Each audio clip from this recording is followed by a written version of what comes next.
Mortal Kombat 10 is the latest entrance in the veteran game series by NetherRealm Studios, but does it match up to the majesty of Mortal Kombat 9, or does it fall like other titles, such as Armageddon and Deception?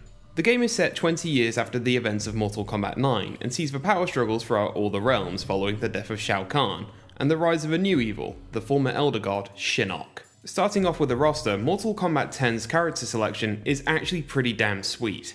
There's a perfect mix between the old and the new, such as returning characters Liu Kang, Kung Lao and Raiden, and new characters such as Ferritor and Erron Black. As well as this, some of the new characters are actually descendants of old characters, such as Jackie Briggs being the daughter of Jax, and Cassie Cage being the daughter of Sonya Blade and Johnny Cage. All of the characters as well are perfectly fleshed out, as can be evidenced by the trash talking at the start of each fight, which I think is such a neat touch. You would strike me down? I do not wish to kill you. Then you will perish. The gameplay in Mortal Kombat 10 as well is perfect, because it's mostly been revamped as opposed to being reinvented. As opposed to completely taking the game apart and putting it back together again, they've just added onto the game, such as adding background interaction from their previous fighting game, Injustice: Gods Among Us. Nearly all of the modes from MK9 have returned as well, such as the arcade towers, the ever crazy Test Your Luck, and the controller breaking Test Your Might. Crypt mode has also returned, but now actually plays more like a tiny adventure game along the same lines as Legend of Grimrock, and it is just perfect. One of the big new things that Mortal Kombat brings to the table, however, is something called the variant system. The variant system allows you to play with one of 3 different versions of a character. These variants can actually completely change how a character can play. I think that the variant system is actually an incredibly neat touch, and it's found me playing characters I normally wouldn't play. For example, in MK9, I would actually hardly ever touch Jax, and now he's one of my main characters. The variant system keeps the character roster feeling fresh each time you select a character, and it is such a neat addition. Another one of the new additions is something called the Faction War. When you start up Mortal Kombat X, the game will actually ask you to join a faction, hailing from different parts of the Mortal Kombat lore. These include factions such as the White Lotus Society, headed by Raiden, Kano's criminal syndicate the Black Dragon, and the ever-famous Lin Kuei, headed by Sub-Zero.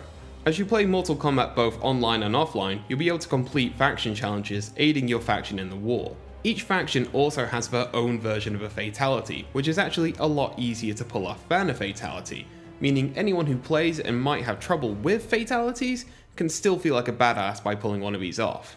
Probably one of the biggest features in Mortal Kombat 10 though is its story mode. The story plays out a lot like it did in Mortal Kombat 9 and Injustice: Gods Among Us, allowing you to take the position of different characters throughout the entire campaign. There are some minor changes here and there in order to keep the action flowing, such as random Quicktime sequences, which can actually change how a cutscene plays out, or in some cases can even change how a fight may start. And while the story might not be much to write home about, it's still pretty fun and actually features some quite funny moments, some of which in a quite funny pantomime style, some of which in a more dark humour kind of way. Despite all these praises though, there are a few minor issues I actually have with Mortal Kombat 10.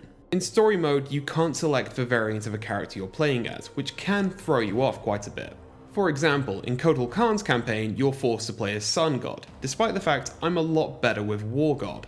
While the general reaction to this might just be someone shouting at you, "Get good," it does kind of suck when you carry on having to stop the flow of action to check the move list because everything you've known has changed. There are also some characters in the story mode that you can't actually play as. Some of these I can understand as the characters you don't fight, such as Cabal and Stryker, but other characters such as Rain and Sindel are completely unplayable despite the fact you fight them in the campaign. The one that sucks the most though is Tanya, considering that she's paid DLC despite the fact she is an active fighter in the story mode. And while I understand characters such as Baraka and Sindel might not have the 3 fight styles, meaning they're not selectable characters, I do still think it kinda sucks that you still fight them but can't play as them, and one of them is stuck behind a DLC paywall, which, well, sucks. Another issue I have is actually with something I praise quite a lot, which is the faction war. While I absolutely adore the idea of a faction war, it is incredibly one-sided in the favour of the Lin Kuei. Each faction has its own leader, and the Lin Kuei's is Sub-Zero, who is arguably one of the most famous fighting game characters to have ever existed. And while I understand that yes, the Lin Kuei are incredibly cool, I mean come on, they're ice ninjas. What's not cool about that? But seriously, it does kind of suck that at the end of every week, Lin Kuei wins the faction war for the simple fact of they're the Lin Kuei.